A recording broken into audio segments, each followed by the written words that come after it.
Todos sabemos que la ciencia médica todavía no tiene, lamentablemente, la solución para muchas enfermedades. Una de ellas es la esclerosis múltiple, un mal de tipo neurológico que actualmente afecta a unos 2.000 peruanos, en su mayoría mujeres. Mi nombre es Juan Luis Orrego, bienvenidos a Tiempo Después. Yo soy Lucía de Altaos y hoy día conversaremos sobre la esclerosis múltiple.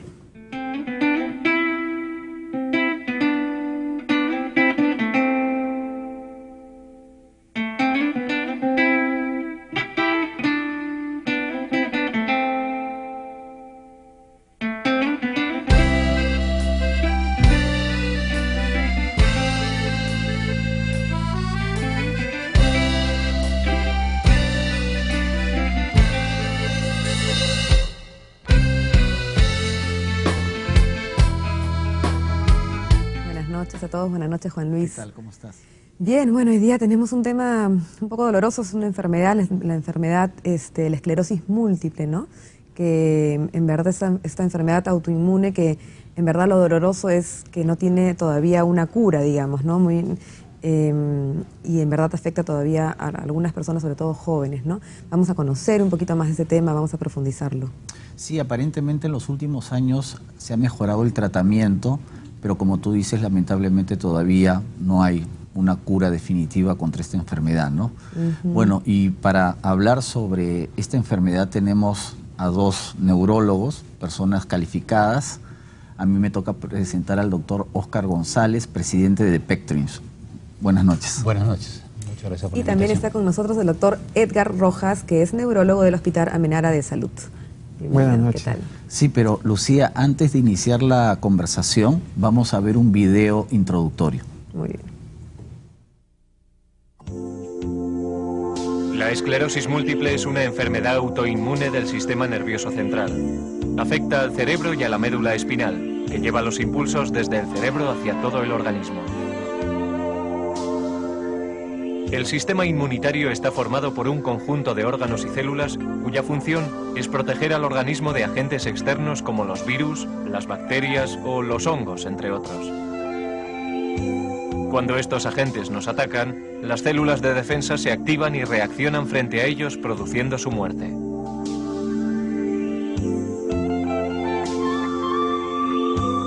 La alteración de este mecanismo provoca que las células de defensa salgan del vaso sanguíneo, penetren en el sistema nervioso central y activen otras células y sustancias del sistema inmunitario, como los macrófagos. Esto produce un ataque de tipo inflamatorio sobre las vainas de mielina, que son parcialmente destruidas en un proceso que se conoce como desmielinización. La destrucción de la mielina conlleva también un proceso de cicatrización que forma las placas de desmielinización. En casos más graves, puede producir un grado variable de afectación de los axones. Una vez ha cesado el ataque autoinmune, las vainas de mielina pueden regenerarse, habitualmente de forma parcial, disponiéndose nuevas capas de mielina de forma concéntrica, como si de las capas de una cebolla se tratara. Este proceso se llama remielinización y es más efectivo en las fases más precoces de la enfermedad. Bueno, acá estamos de vuelta con este video un poquito informativo. Igual me quedan un poco de dudas. Quizás, doctor González, me puede explicar primero qué cosa, de manera como muy clara, qué cosa es una enfermedad autoinmune, qué significa, qué pasa en el cuerpo. Bueno, nosotros tenemos un mecanismo de defensa frente a las agresiones externas, frente a los virus, frente a las bacterias. Entonces, esas células se llaman anticuerpos.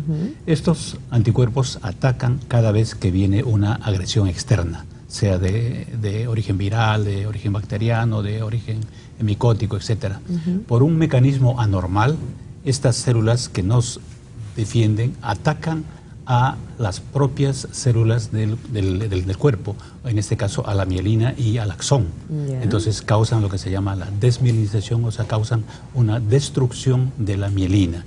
Eso se llama una enfermedad autoinmune. Como que nuestro propio cuerpo nos ataca. Así es una autoagresión, digamos, de los anticuerpos contra nuestro propio organismo, o sea, lo ven como que fuera extraño, como que fuera un cuerpo extraño, ¿no? Y eso es lo que ocurre en esta enfermedad. Esta enfermedad, aparte de ser autoinmune, es además degenerativa, o sea, tiene esas dos malas cualidades. ¿Qué otro, antes de realmente señalar bien cuáles son las características de esta enfermedad, qué otro tipo de enfermedades son autoinmunes también, por ejemplo? ¿Qué otras clásicas autoinmunes? Bueno, existen toda una serie de enfermedades autoinmunes ese es un margen bastante amplio. Dentro de las conocidas del ambiente neurológico, pues está la miastenia gravis, inclusive la artritis reumatoidea también es otra enfermedad autoinmune. Hay una inmensidad de enfermedades autoinmunes que existen, ¿no? en la medicina. ¿Y qué pasa con el cuerpo? O sea, ¿por qué es que de pronto un cuerpo como el mío o como cualquier otro puede generar esta enfermedad autoinmune, este ataque a mí mismo? ¿Hay algún origen, una causa específica? Claro. En este caso no se conoce la causa, solamente se conocen los desencadenantes. ¿Por qué se produce? O sea, tiene que haber cierta baja de defensa en la persona, y la baja de defensa está dado pues por un cuadro infeccioso, por un cuadro ansioso, depresivo, intenso. O sea, cualquier estado anormal en la persona puede causar una disminución de la defensa, y por ende en algún momento podría ocasionar algún problema de tipo autoinmune, además de otra serie de factores que no conocemos. Sí. Doctor Rojas, una pregunta. ¿Desde cuándo la medicina tiene registrada esta enfermedad? Bueno, los primeros datos en realidad de la esclerosis múltiple datan del siglo XVII. Siglo XVII. Más o menos. Inicialmente hubo digamos así, una descripción de ciertos síntomas, aunque todavía no se le llamaba esclerosis múltiple, a varios síntomas que parecían o semejaban ser esta enfermedad, ¿no? Por ejemplo, se describe el diario de una monja que de un momento a otro escribía en su diario que se le paralizaba la mitad del cuerpo y que a las 24 horas recuperaba, o que perdía la visión y que a los pocos días la recuperaba nuevamente, ¿no? Es decir, una serie de síntomas que eran remitentes y que recurrían cada cierto tiempo. Haciendo una retrospección del caso, podríamos decir que probablemente haya sido las primeras descripciones de lo que era la esclerosis múltiple en una persona joven, ¿no? ¿Y qué médico se relaciona con el descubrimiento, entre comillas, de esta enfermedad? Bueno, en realidad ha habido varios neurólogos antiguos, pero el más reconocido es, por supuesto, Charcot, ¿no? Jean-Louis Charcot. Él era un neurólogo francés que, bueno, estaba en el hospital de la Salpêtrière, muy conocido en Europa.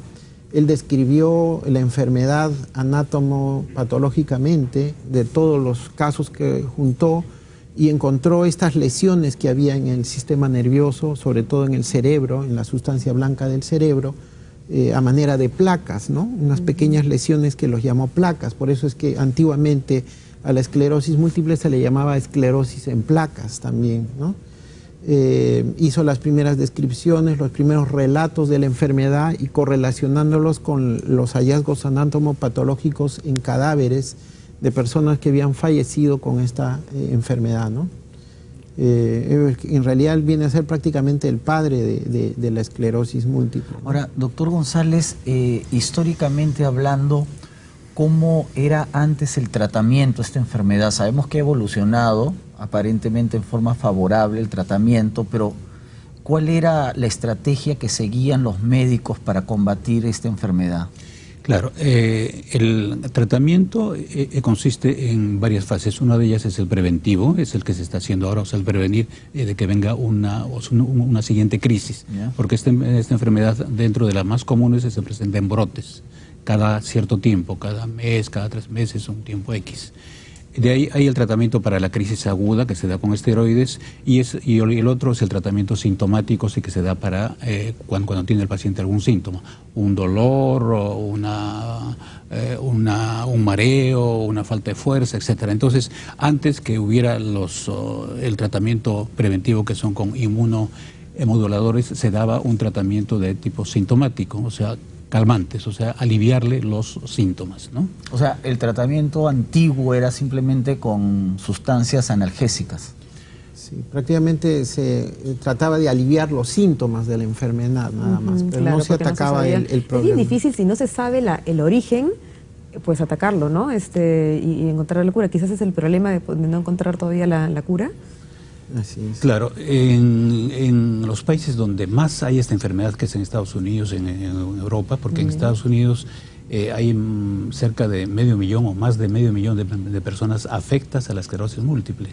Entonces allá, digamos, hay centros de investigación y cada vez están buscando, digamos, el origen de esta. Hay una serie de teorías, hay una serie de suposiciones que son los desencadenantes de la enfermedad, como hay teorías virales, genéticas, pero hasta la fecha no se ha demostrado específicamente cuál es el origen.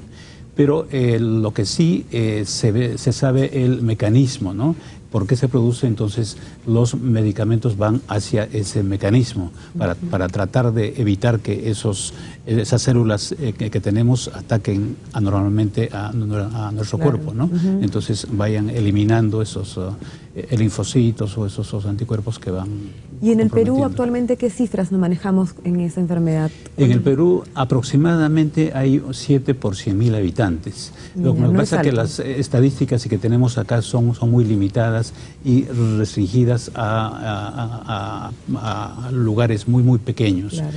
Entonces, nuestro reto es de que para el próximo año, porque quiero mencionar que al próximo año vamos a realizar un LACTRIN, que es un congreso internacional que se va a realizar, es la primera vez que se realiza, donde vendrán más de 1000 especialistas de todo el mundo.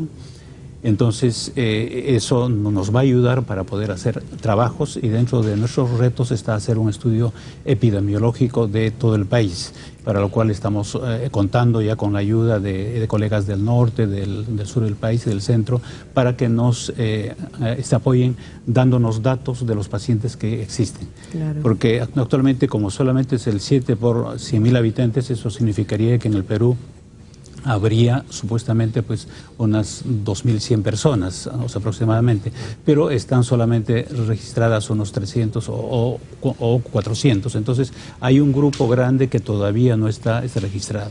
Claro. Bueno, y con el tema de las estadísticas regresamos después del corte.